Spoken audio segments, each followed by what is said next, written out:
The Bangladesh army gave Sheikh Hasina 45 minutes to resign. Bangladesh government falls and the military took over the nation. Sheikh Hasina, the Prime Minister of Bangladesh, resigned and fled the country. It's escalating the violence, and then the army chief announced that the military would establish an interim government and called for peace among the protesters. Let's deep dive in this matter. The unrest began the last month when the High Court reinstated the most controversial job reservation, which reserved the 30% quota for the 1971 war veterans and their relatives. And after this, there were intensified violent clashes at Dhaka University between the students, police and the pro-government groups. And then the Supreme Court intervened and revoked this big decision and take back the job reservation. After all this, I will say, well played USA. USA say it is a savior of democracy and this is the biggest joke of the century. See this. This is the statue of the founder of the Bangladesh, the father of the nation, Sheikh Mujibur Rahman. And do you still believe it was just a student protest? And under the blanket of this protest, they are attacking the Hindu houses and abducting the Hindu girls. And there were some more media outlets which were saying there are some foreign powers funding these protests.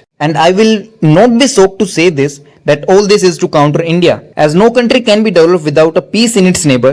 And we can see that India's all neighbors are unstable. First Pakistan, when Imran Khan stand against the USA, uska बिचारे का जीना हराम कर दिया. Then the Sri Lanka, then Nepal, then Myanmar, and now it's turn for Bangladesh. After winning the 2024 Bangladesh election, Sheikh Hasina made a revealing statement. She said that a white man who met her before the Bangladesh election in January this year had assured her facing no problems during the election if she allowed them to build an air base on Bangladesh territory. It is clearly seen here that the Sheikh Hasina anti-USA. See, Bangladesh is a democratic country and their judiciary is a separate body. High Court job reservation लेके आया, Supreme Court ने फिर उसको revoke किया.